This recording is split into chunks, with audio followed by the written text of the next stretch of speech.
Childless cat ladies, we may be, but couch fuckers, we are not.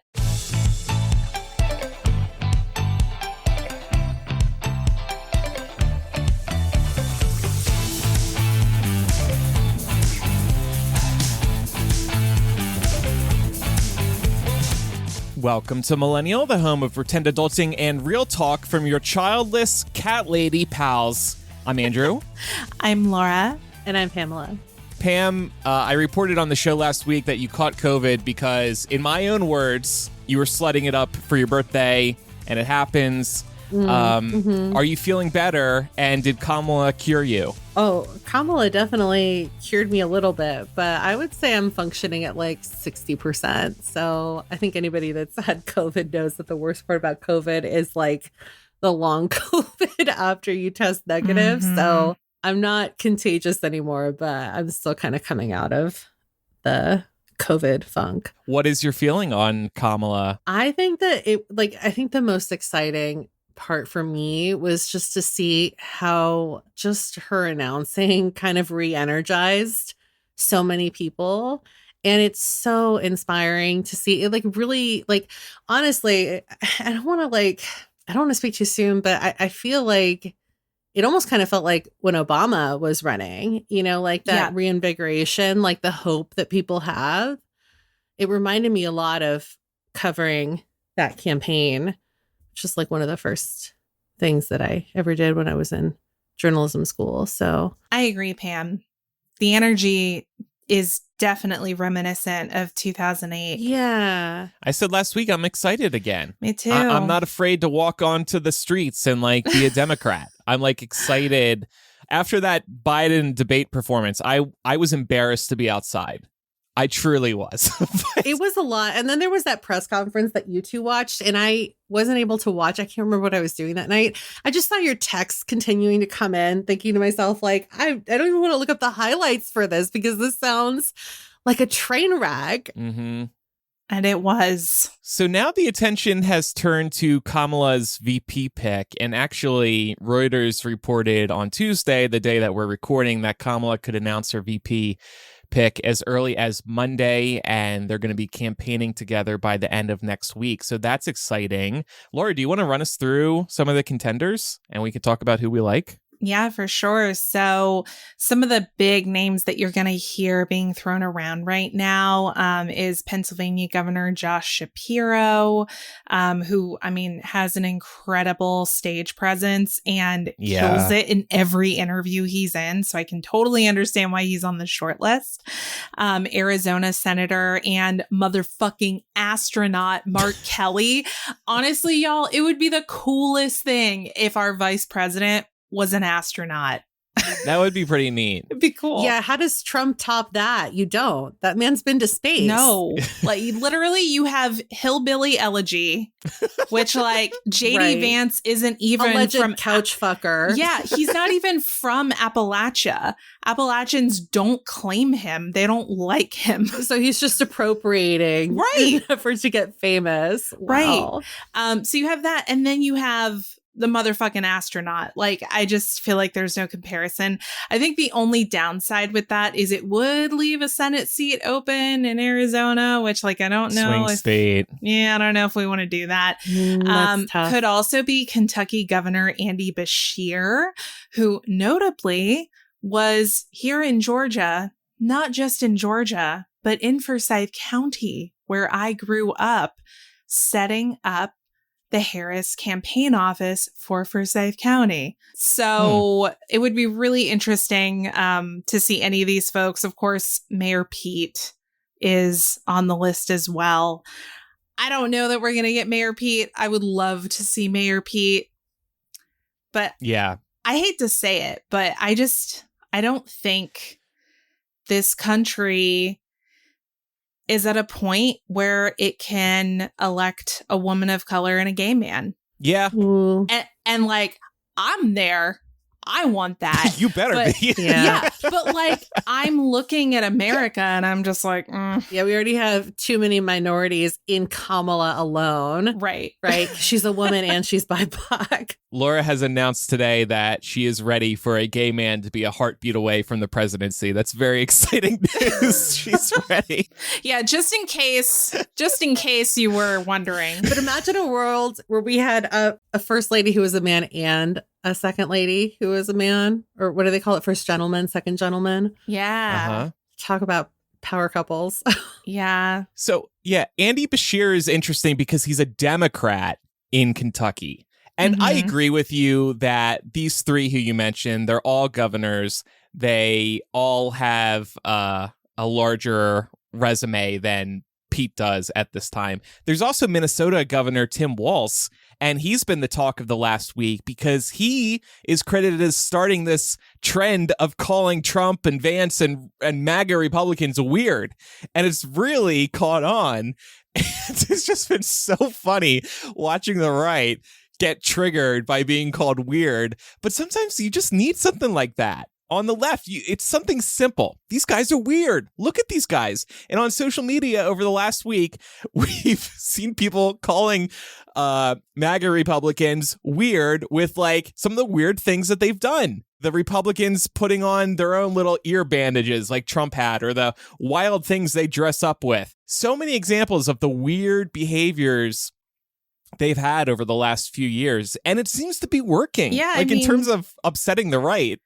I mean, I'm hoping that it just embarrasses the people who take part in that nonsense, especially the ones who are like, fuck masks. I won't wear a mask during a pandemic, but let me put a decorative ear bandage on to pay homage to my president. Like, what the hell? What are you doing?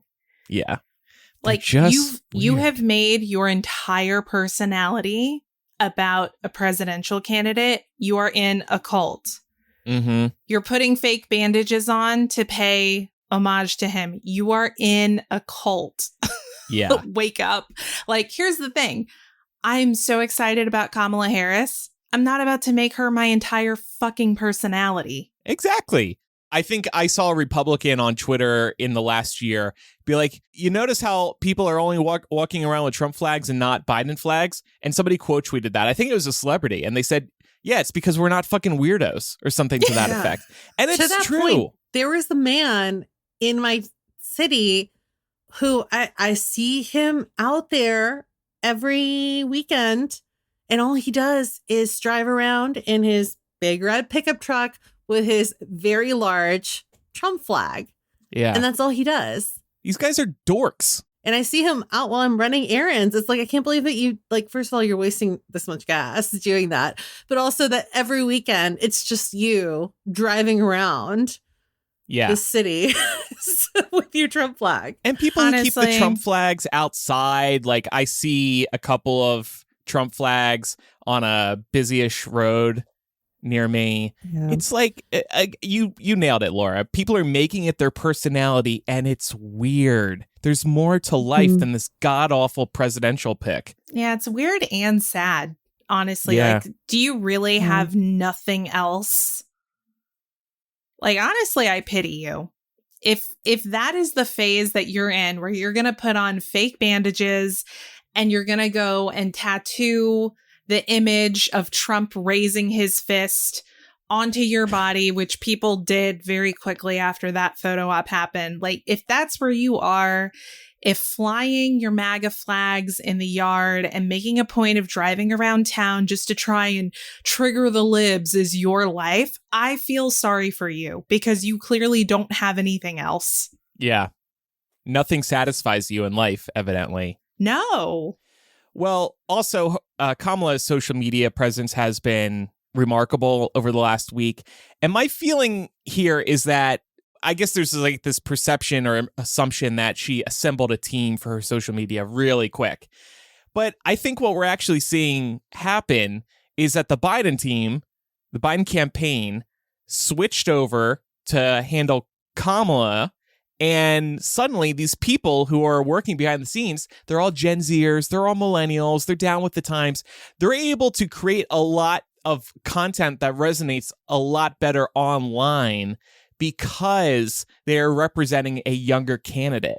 We've seen a couple of TikToks from Biden, and they're just corny and tacky. It doesn't work when your candidate is 81 years old. But here's Kamala. She's a lot younger. She's hip. She's cool. She's fun. She's got an infectious laugh.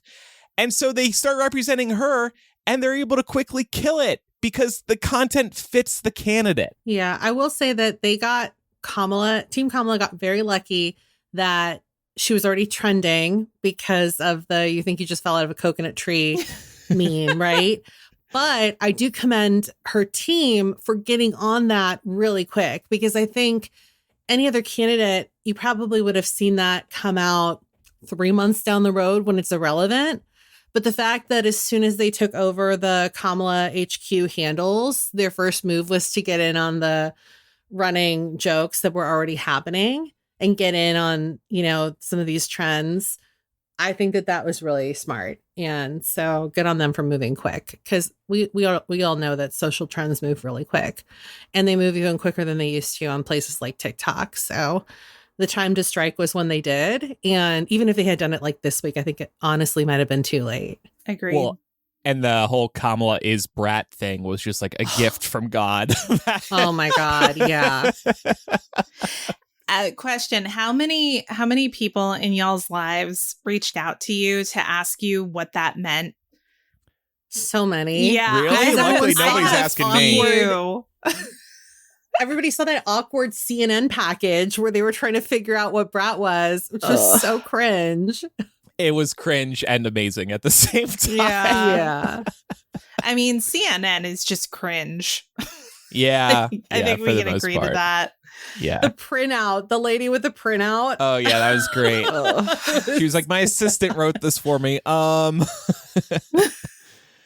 Ariel listening live says, I still don't understand brat. Honestly, me either. Pam, you're a music expert. What does it mean to be brat? Well, the origin goes back to the new Charlie XCX album, which dropped at the top of the summer. It's very, very good. Highly recommend if you're looking for, like an upbeat pop album. Charlie XCX is great for that. She consistently comes out with these albums that are basically like club bangers and stuff like that. So her new album is called Brat, and that's where you get the chartreuse logo from, which you see Kamala using on Kamala HQ's Twitter.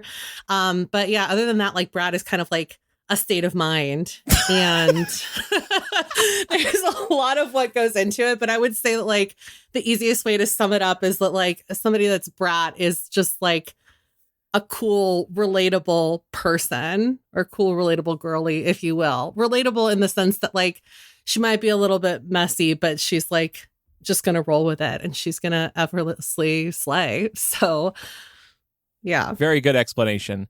Last week, we educated listeners on the coconut tree meme. This week, it's brat. We'll see what we can educate everybody on next week. But yeah, it's a good thing, but it's confusing people because typically brat is not a word you use to describe somebody you like.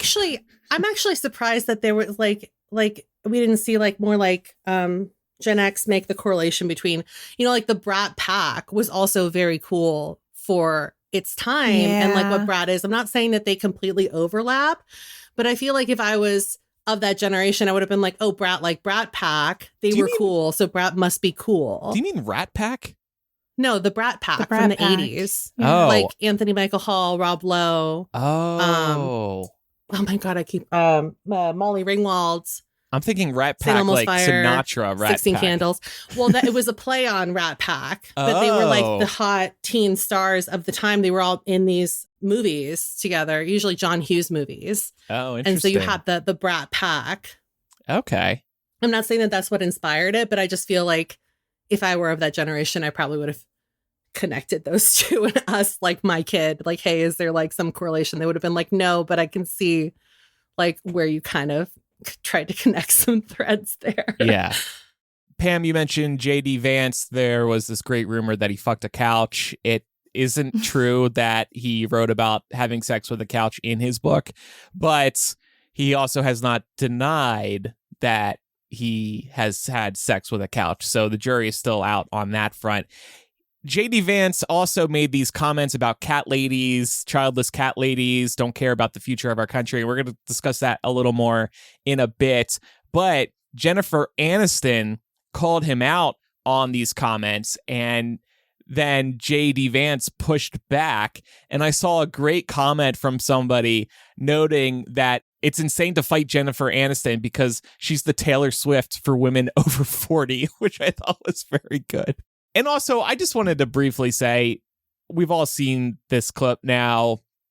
Over the weekend, Trump said to this Turning Point Action event, get out and vote just this time. You won't have to do it anymore. 4 more years, it will be fixed. It'll be fine. You won't have to vote anymore. In 4 years, you don't have to vote again. We'll have it fixed so good, you're not going to have to vote.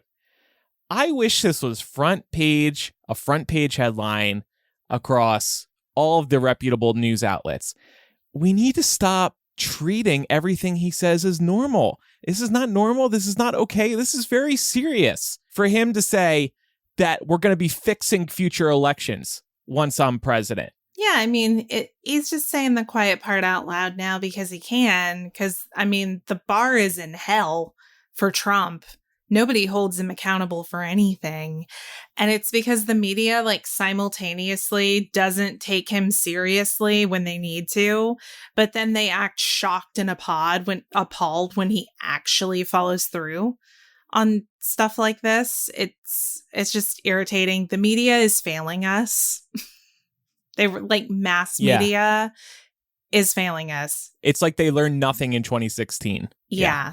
They really didn't. Well, it's like we just move on from stuff way too quick, too. Mm-hmm. And I think there are instances where you should be, to Andrew's point, harping on something or keep, going back to it. This is a perfect example of that, because how do you mince words like this? I've been trying to figure out like how they could, and they will try, but you really don't. Like, how do you tell people like you'll never have to vote again if you vote for me this one time? And like not have it mean what you think it means. Trump did try to spin the first part of this in an interview with Fox News on Monday. He said, I just meant once you reelect me, I'm not going to need you to turn out again because I won't need your votes again, Christians. And he was saying how Christians don't come out and vote, apparently. But he didn't address the second part. In 4 years, you don't have to vote again. We'll have it fixed so good, you're not going to have to vote. Right. As if there's no possibility ever that like anybody that doesn't think exactly like him will ever not have his position, or like the highest position in the land. That's the craziest part. Yeah. But Kamala's laugh is weird. It's delightful. I don't know what they're talking about. It is.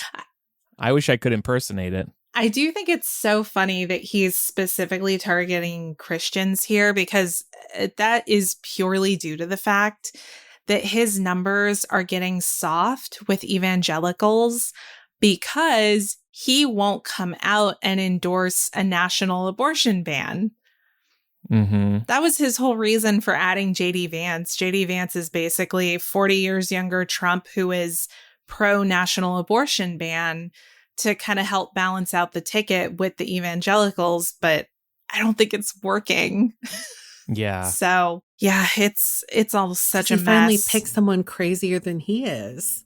That's saying something. Well, we're going to talk more about the childless cat lady remarks in a second. We have this study that came out actually in the last week or two about the number of people who are unlikely to have kids and why. But first, a couple of reminders. Laura touched on this a week or two ago. We are going to be starting video versions of the podcast soon on YouTube. So please subscribe to our YouTube channel now. It's youtube.com/@millennialpodcast. And like I said, make sure you're subscribed, and we'll have video episodes starting to go up soon. YouTube shorts are now being posted there, so you can at least get started on YouTube with those. And we'd appreciate when we do start with the video podcast there that you leave comments on YouTube or comment via the episode page on Spotify. Comment on social media, leave a post at facebook.com/groups/millennial show, or email millennialshow@gmail.com.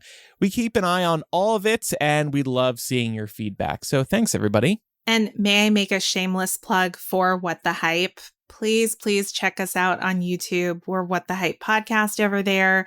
We're covering all sorts of different fandom content, from Heartstopper to House of the Dragon to The Boys to Bridgerton. We've got a Pixar episode coming up soon. And this past weekend, myself, Eric, and Mark actually did a review of Deadpool and Wolverine that we put up on Saturday. We would love it if y'all would go check that out. And like Andrew said, engage with us in the comments. Give us a follow. It really helps us out. So with that, we're going to talk about this new study about childless cat ladies. But first, we're going to take a quick break and we'll be right back.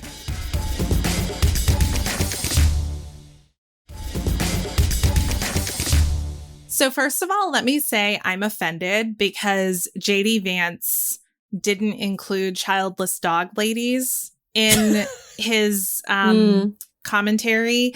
And I would just, as a childless dog lady, I would like to stand up and speak for all the childless dog ladies and say that we would like to help. So childless cat ladies, let's form a union.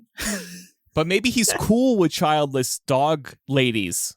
No, I don't think so. I think cat lady is so often used as a pejorative that it was like low-hanging fruit for him. I thought we could start there with JD Vance. Of course, we heard his comments basically calling out prominent names in politics on the left, like AOC, Pete Buttigieg, Kamala Harris, as being childless people, even though Pete Buttigieg has 2 daughters. But I guess JD Vance doesn't count them because they're adopted. Well, and Kamala, too. Yeah, has well, 2 and stepchildren. She has a blended family, right? So, and we've heard AOC on the record talking about January 6th scared the shit out of her because she was afraid she was never going to get to become a mom now. So, like, watch where you're stepping, man. You don't know what you're talking about. But it struck me as a childless person, and I think us as a panel of childless people, as funny, because the implication seems to be that people without children don't or shouldn't have as much say in the direction of the country, because not having biological children means that we don't have as much of a stake in the future of the country as parents of biological children. I think this is kind of one of those examples where 2 things can be true. Yes, I do have less of a stake personally because I am not bringing children into this world who I have to worry about. But I do have nephews. I do care about the earth in general, and I care about the future of this country. You don't have to have children to have a vested interest. You just want to see the best world possible. Agreed. And we still have to live here for a while. Humans are living longer than ever. So it's not like, we all die after after women specifically stop being able to have children, which, and I say women because he's specifically targeting women here, right? It's, it's not like your card gets punched after you can't have kids and then all of a sudden, like, you're not around anymore. So that, to me, is the first reason why it's crazy. But to Andrew's point, I think that even if you don't have close friends with kids that you care about, or even if you don't have nephews or nieces like we do, you still have empathy for future generations. You want people to be able to live and not be afraid. I think it's so sad that, one of the things that kids, even like young kids in grade school, are worrying about now is the environment and whether or not they're going to be able to like actually live on the planet. I think that should make everybody stop and think about how we're supposed to leave this world better for the next generation, even if you don't have children. Yeah. Maybe it's not as scary, but you should still have empathy for other people. Yeah. And Pam and I have made no secret of the fact that we enjoy hiking. And when we're going on hikes, we think to ourselves, I want other people to have the same experience too. I was at 2 amazing national parks over the weekend. I want those parks to exist for eternity in the state that they are. I want other people, future generations, to be able to enjoy these places because I think they're amazing. They do a lot of good for the world. And I just care about them a lot. So, I mean, sorry, we're selfless for caring about other people. I think kind of what this is saying, what people like JD Vance are saying, is that you only care about yourself and your family and nobody else. But that's not true. We can care about other people as well. Right. 100%. And I mean, I'm coming at this as someone who doesn't even have nieces and nephews like y'all do. Mm-hmm. I don't have that, but I certainly have friends who have little kids, and I love their kids. I love to be the cool auntie. And, you know, I love to not have the responsibility of a child full time.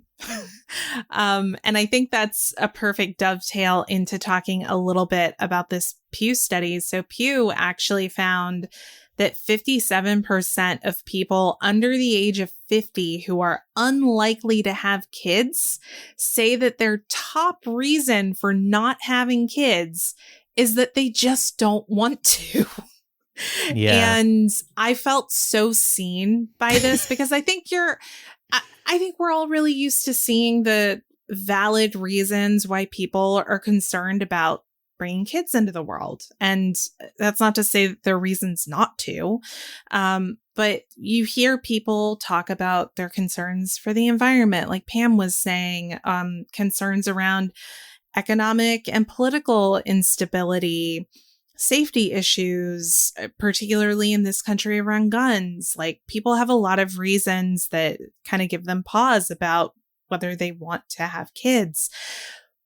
And I think they're all very valid, but my overwhelming feeling my entire adult life has just been, I just don't want to. Mm-hmm. I've just never felt compelled to do it. And it feels kind of like it can be a difficult conversation to have. Like, if you're having the conversation with people and it comes up that you're not having kids, to be able to say, like, I just don't want them, can feel like you're kind of walking into a minefield, because depending on who you're talking to, that might not be a safe subject to people expect tread. a better answer than I just don't want to. When we don't owe that to anybody. We don't owe children, grandchildren to anybody. And thank gosh my sister had kids, because that's more than enough for my parents. So yeah, I was just going to say too, I feel like they make a lot of assumptions instead of wanting to actually have a constructive conversation, because I think automatically the knee-jerk reaction is like, why don't you like kids? It's like, people can not want to have their own children, and that doesn't mean that they don't enjoy having children around, or they don't enjoy spending time with like your kids, provided that they're not like little assholes, right? Yeah. Like, some kids are just terrors. Some kids are not. Yeah, just like people. I like kids. I want to be able to separate from kids whenever I want. And if I were to have my own kids, that would not be possible. I'd also be concerned. You want to swoop in, have fun with the nephews, right? Be cool Uncle Andy, and then go home. Buy them a couple gifts a year. They remember me now, which is crazy. Like, sorry to compare them to a dog, but like, if I don't see a dog for 6 months, the dog's going to be like, who the hell are you? Whereas Trey, Austin, and at one point Drew, when he gets a little older, will remember me, or do remember me. And I'm like, oh, that's cool. They're not dogs. That's sweet. You don't think Brooklyn would remember you after 6 months? Oh, no. Okay.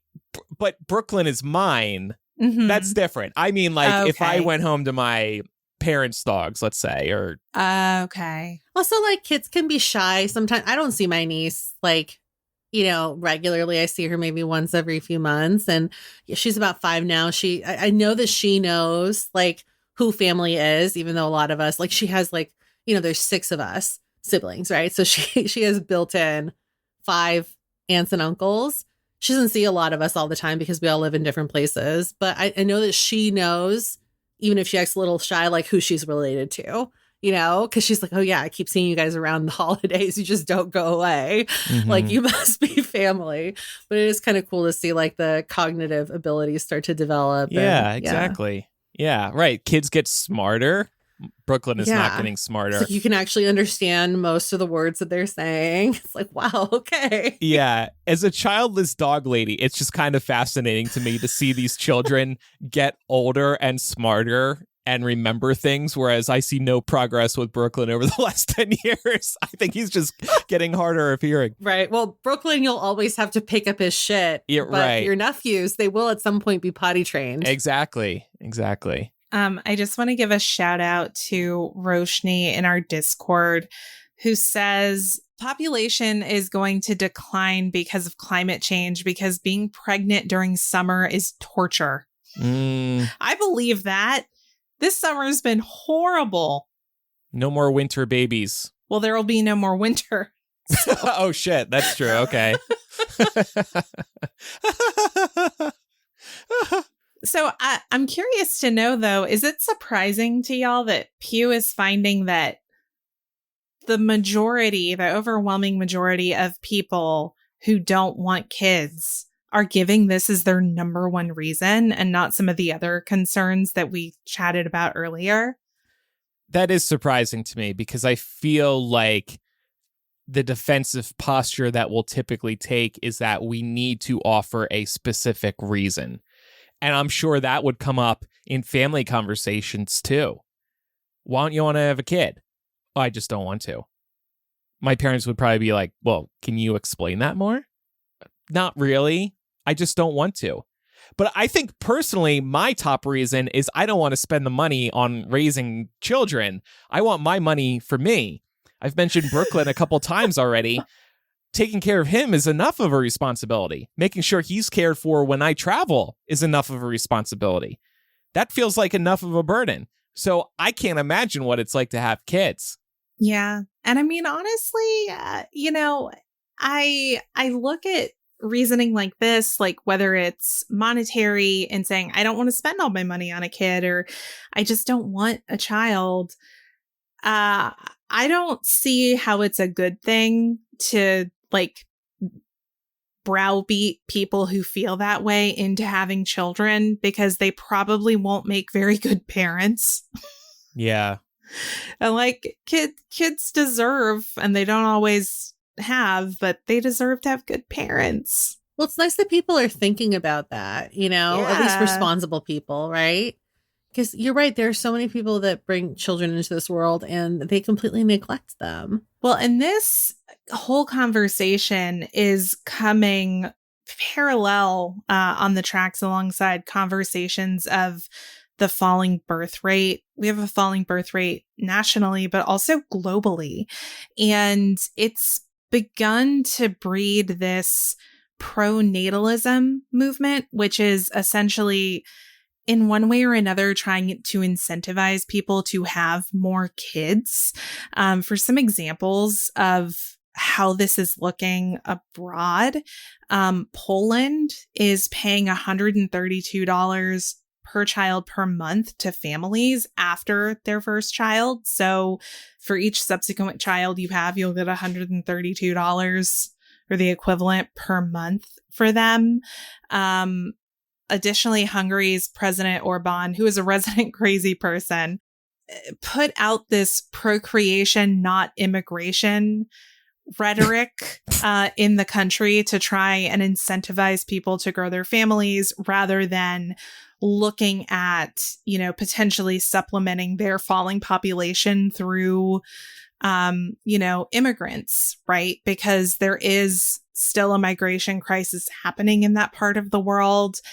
People need places to live, but people like President Orban really buy into the Great Replacement theory, where they think that immigrants are coming to replace, all of the, native people of our various countries, to change our culture and a bunch of other bullshit. So what Hungary is doing, which is very interesting, is they've introduced an interest-free $27,000 loan for families. And that loan does not need to be paid back if families are having 3 or more children. So they're giving out these very attractive loans and saying, hey, you can have this, no interest, pop out baby number 3, and you don't got to pay it back. I love these children thresholds. Jeez. $132 per child per month after the first child. $27,000 after your third kid. Like, I don't know. I don't know if I can make the math work on these. $27,000 one time for 3 kids. What would I use that for? Childcare, I guess? It's also in Hungary.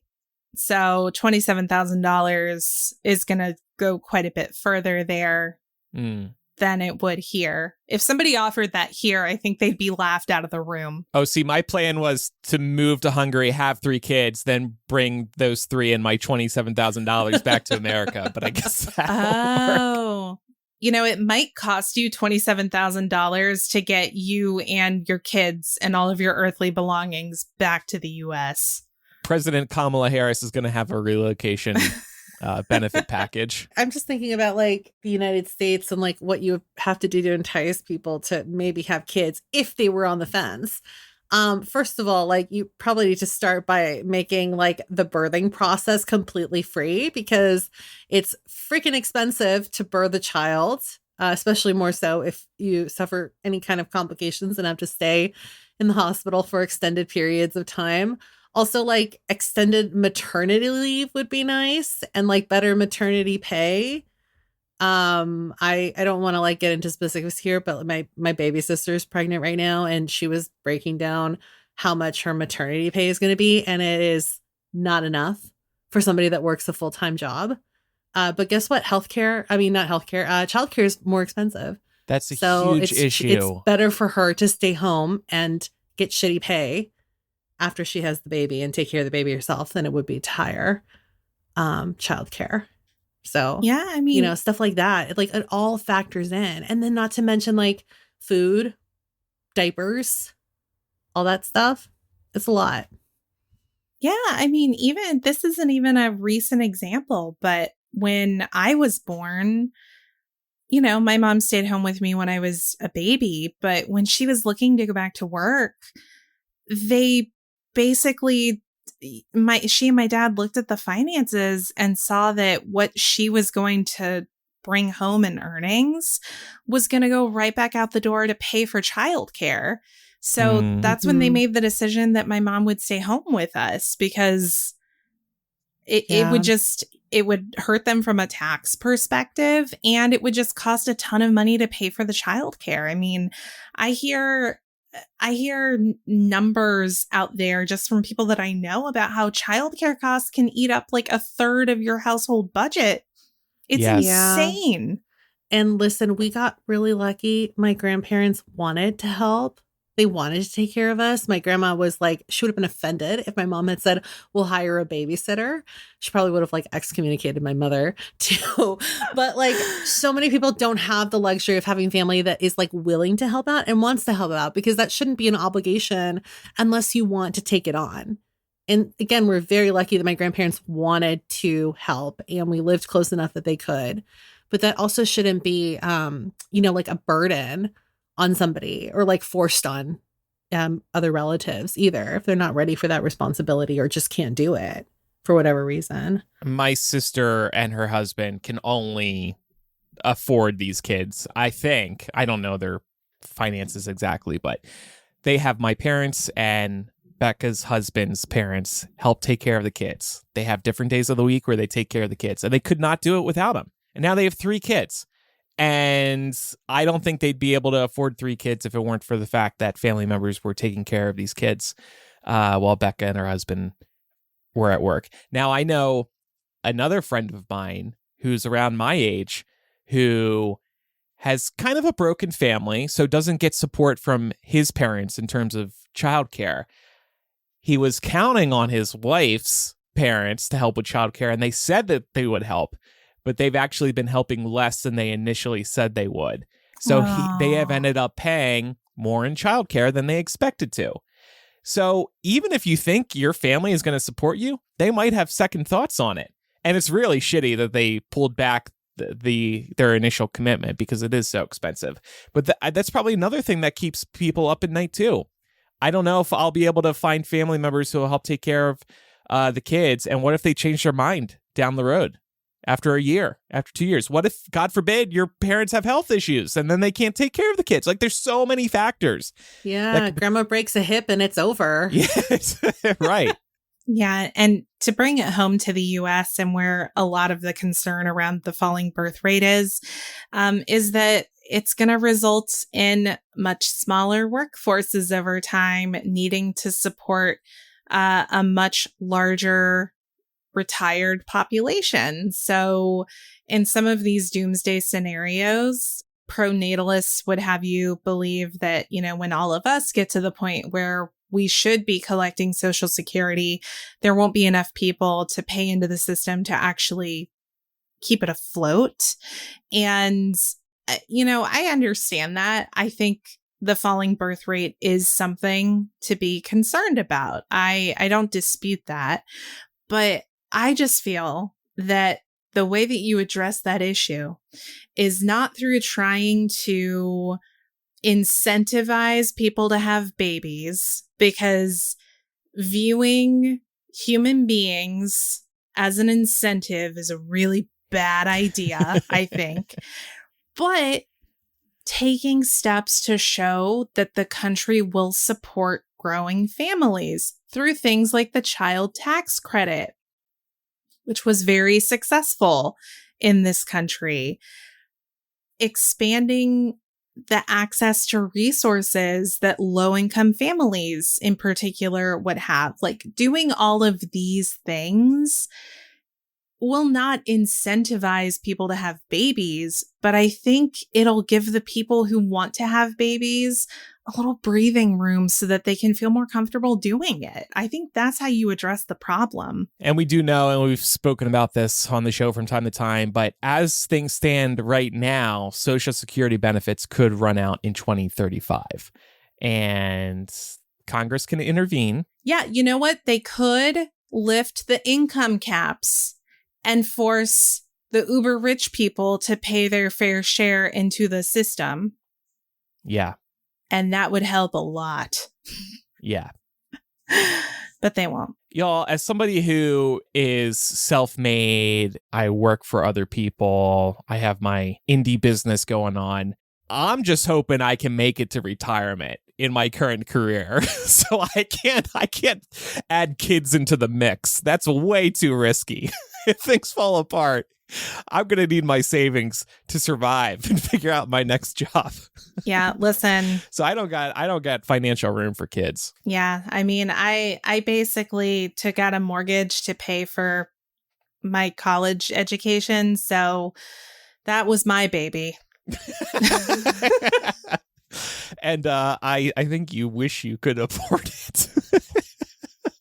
Maybe.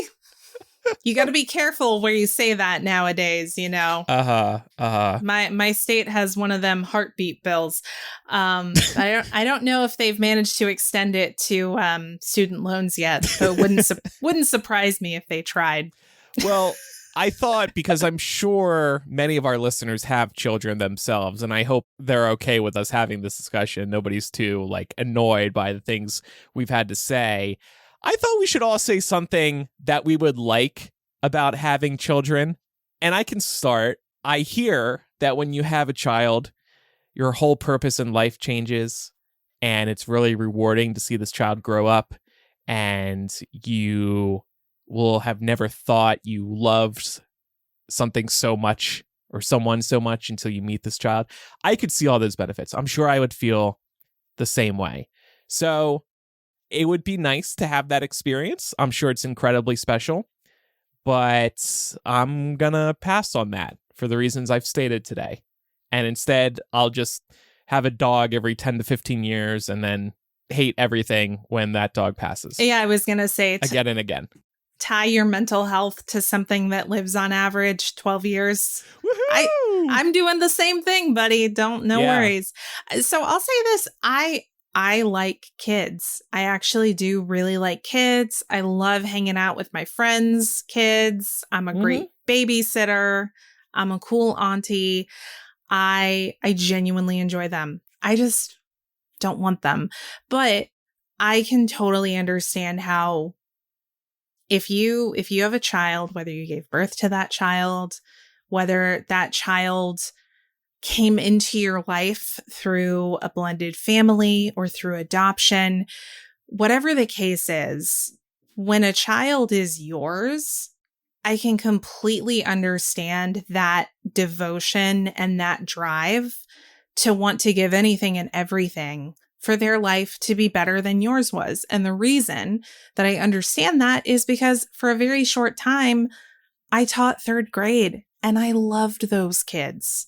Yeah. I adored them. I was teaching third grade when Sandy Hook happened. And that was awful because I remember at the time thinking, I know exactly what I would do. If I were in a situation like that, I know exactly what I would do because I love those kids. But you can love them and cherish them and want to give them everything. They don't need to be biologically yours, and you don't need to want to push one out. Yeah. You know what I mean? Like, and to that point, there are a lot of kids out there who need our help. There's volunteering opportunities, big brother, big sister opportunities, all kinds of things where we could get maybe a piece of the experience of being a parent without actually being a parent. Pam, please say something nice about children. Well, like Laura, I also love kids. I feel like I get a lot of the like similar like fulfillment from having now like, you know, a niece and soon a nephew. My nephew's going to be born in October. And it's just, I think it's so cool to see, you know, even though they're obviously like not mine, but even with my niece to see like the habits that she picks up from my brother, or to see her like develop as, you know, the years go by. I think that's really cool. And you can still feel satisfied like watching on as like, you know, your siblings' kids do that. If you have a close family, my family's pretty close, or even if you have close friends that have kids. So, you know, you don't have to have, like Laura was saying, biological children to enjoy the benefits of that and to enjoy having kids around. So yeah, I think that is really fun for me. And like it, the holidays are so much fun, you know, doing Christmas with a toddler or like a 1-year-old is great because when you get older, you kind of get a little jaded, but like they still want it. Like they still believe in Santa. We did like Santa footprints for my niece last year and she was so excited. She was showing everybody the Santa footprints that my brother put in, like stuff like that. It's just like, I think it's so much fun. I think like it adds a little bit of extra magic, you know, around those times. And yeah, it's great. I love it. And I don't have to have children to enjoy that. Yeah. So, that twinkle in their eye that they get from or like, a new experience like, or discovery. Even like the love that you were talking about, like I love those kids because I love like my siblings, you know? Right. Like I would do anything for my brother and sister or my brothers and sisters. So of course, like I love their children because they're part of them. Right. So yeah. Yeah. Okay, good. We ended on a nice note. Yeah, so suck it, JD Vance. Yeah. We can be childless cat lady millennials and still love children and the future of our planet. Somebody said in the Discord earlier, a lot of Republicans lack empathy.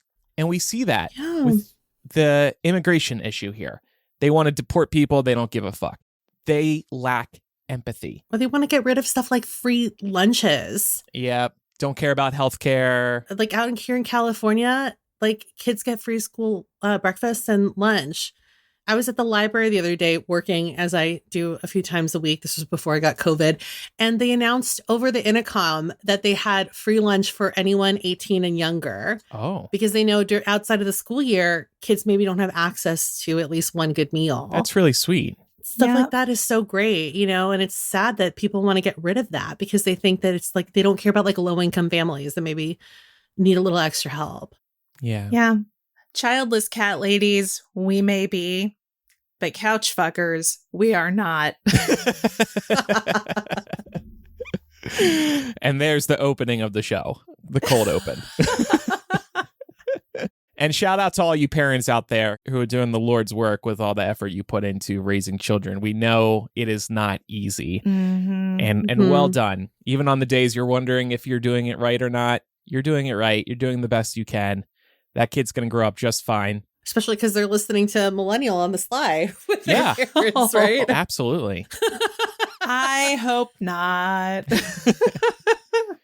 All right, well, enough political news. We're going to go a little bit easier for the rest of the show and talk about this conspiracy behind the song Espresso and what Spotify might be doing to help Sabrina Carpenter's song. We'll be right back.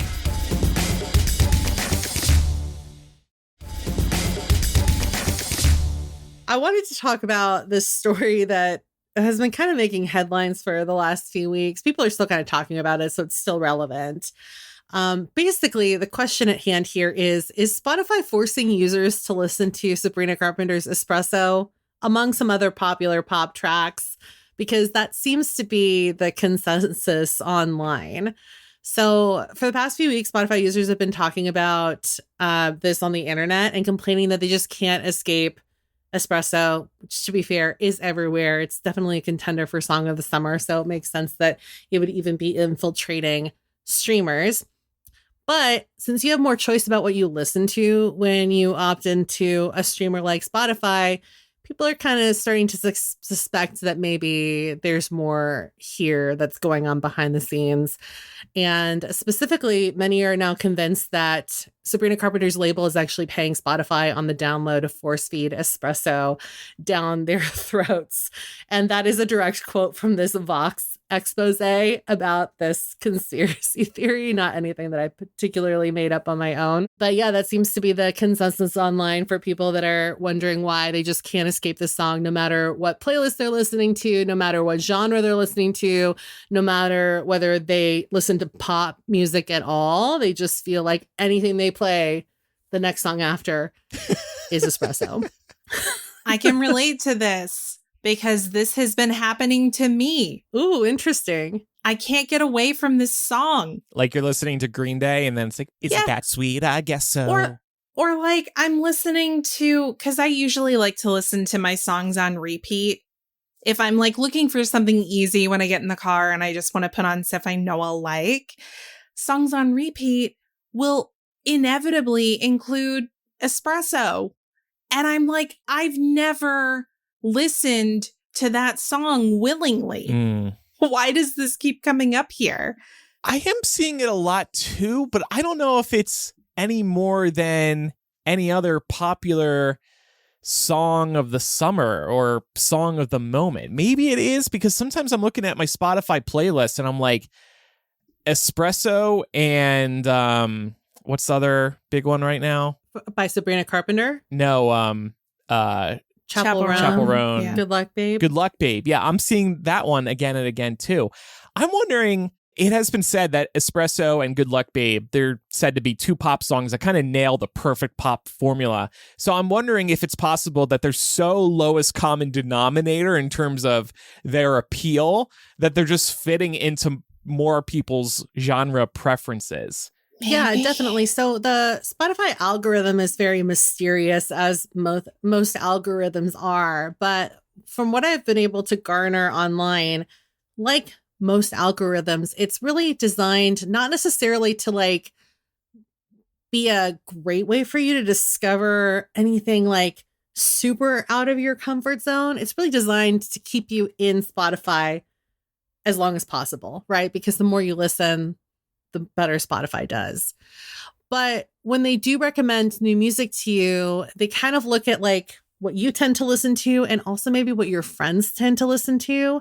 And if you have overlap in like songs that you tend to put on repeat, for example, then maybe they'll throw you an outlier. And it usually is going to be something that's kind of like on the precipice of getting bigger.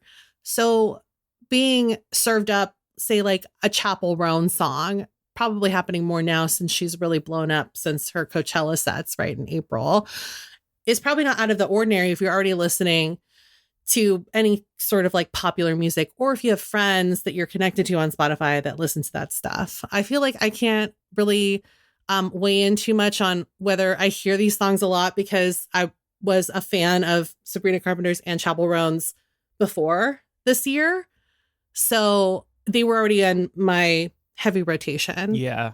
And so I would not have noticed if I had heard their songs pop up more and more. You know what I mean? Yeah. You mentioned Spotify And probably Apple Music being incentivized to give you the same stuff again and again, because if you're listening more in their apps, then it only benefits them and sort of kind of not really the artist that you're listening to.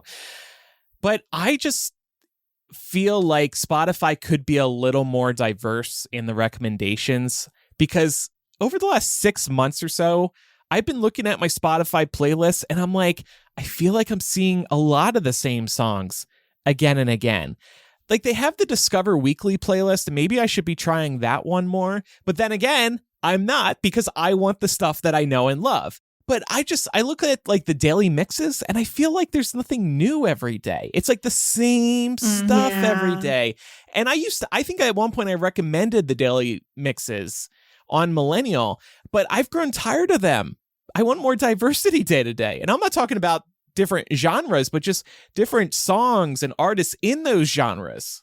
I wouldn't say Spotify is a great place to discover new music. And I even kind of hate the way that they've now, like, because I'm one of those dumb music nerds that goes in every Friday when the new music drops, and I just like basically go down all the new releases. Before, they used to put everything on there.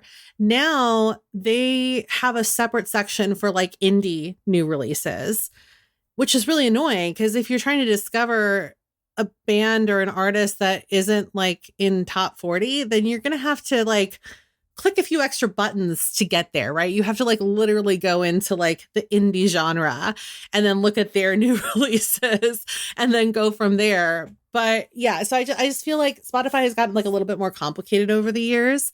But I will say also that I feel like it is nice, like if you're just looking for like a specific vibe, like, you know, like say you just want like music that you know is going to be a no skip. It's nice to know that you can go into Spotify and like any of those daily mixes like Andrew was referencing, it's probably going to have like songs that you already know.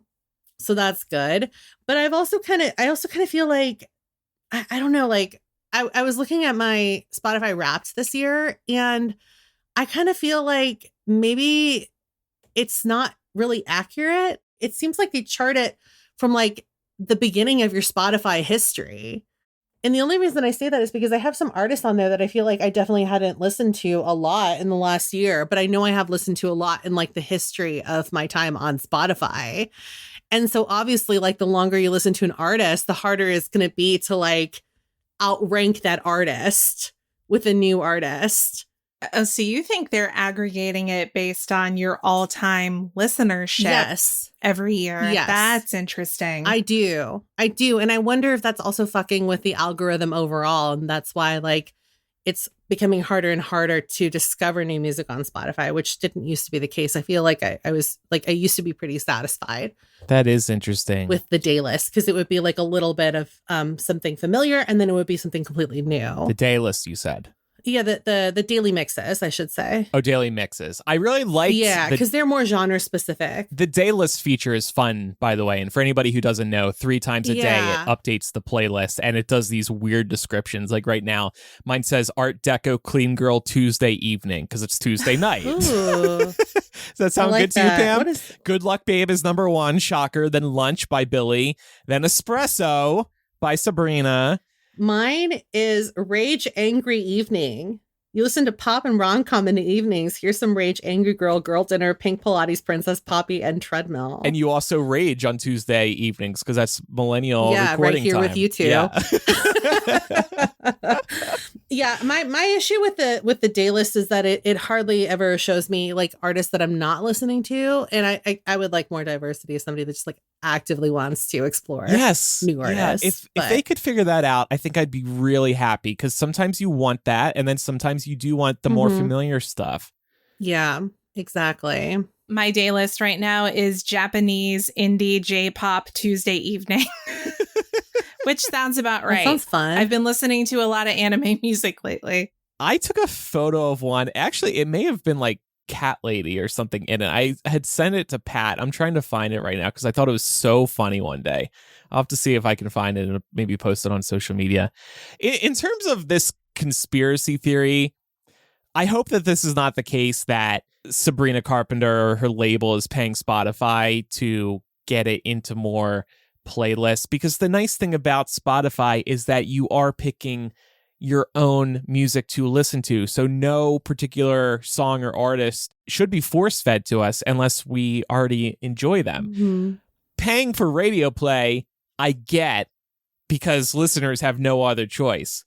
And the radio DJs, in theory, are giving you the best music that you'll like. But Spotify is all about what we want at any given moment. So don't give us... I also think it might be unethical for this to be happening because I think sometimes we do see ads in Spotify and they will be marked as an ad. Because it is kind of, because it counts towards at least the streaming chart, which is a thing that actually does exist, right? Mm-hmm. So the more a song gets streamed, the higher it ranks on this chart. And there have been sanctions put in place before because, you know, it hasn't been uncommon for record labels to buy number one hits, and the FCC tries to combat that by putting in new rules, but there's always loopholes that people find ways around, and streaming is still kind of a bit of an uncharted territory, so we're kind of dealing with a gray area here. There's no way to prove that the label isn't, and there's no way to prove that the label is. But I do think that, to your point, Andrew, like, it would kind of suck if they were, because also, like, Sabrina Carpenter doesn't need this. I remember when she dropped the single, I was like, this is the banger. She doesn't need the label to be like spoon feeding it to people, because it's already doing great. It has been doing great since she dropped it in April. Who knows? I hope that Espresso isn't bothering you all too much if you use Spotify. I would be curious to know if anybody uses Apple Music, if they're kind of noticing a similar pattern, because then I would kind of maybe I'd be more apt to blame it on the algorithm. Yeah. And listeners, let us know if you've been experiencing the same thing. Yeah. Are you on an espresso overload? Do you need a detox? Okay. I found I'm looking through my text history with Pat, and evidently I've sent him a lot of these daylist titles that I thought were funny. Okay. Funny. This one cracks me up. Y'alternative Cowboy Tuesday evening. You listen to cowboy and modern country on Tuesday evenings. Here's some cowboy, modern country, equestrian, twang, hoedown, and spaghetti western. That one was hitting for me. Spaghetti western. That's that Beyonce Cowboy Carter. Probably, yeah. Also, I got Backroads Coastal Cowgirl Tuesday afternoon. I thought that was really funny too. Oh man, Coastal Cowgirl. That must be Casey Musgraves. Yes, I've listened to her. And I got Casey a Musgraves. Poetic Cat Tuesday morning. I'm sorry, like, some of this stuff cracks me up. By the way, I'll drop a extra rec here. Pam, I think you might like this playlist in particular, the Neon Cowgirl playlist on Spotify, an official Spotify playlist. Oh, I'm really into this one. That sounds fun. Yeah. Taylor, Shania, Dua Lipa, Carrie Underwood, Beyonce, the Chicks, Dolly, Shania. Did I say her already? That sounds like a lot of fun. Yeah, it's a good one. I'm a fan. I've been getting into country more, y'all. Zach Bryan, he's pretty good. I like Zach Bryan. My favorite song of all Nothing time. wrong with country. Country is so, like, all country music's about beer and my truck and the farm. This one song cracks me up. Beer never broke my heart. I'm like, well, that's by Luke Combs. Always there when you need her. Beer never broke my heart. That's so ridiculous. All right, Laura, we're going to do something a little different in After Dark this week, right?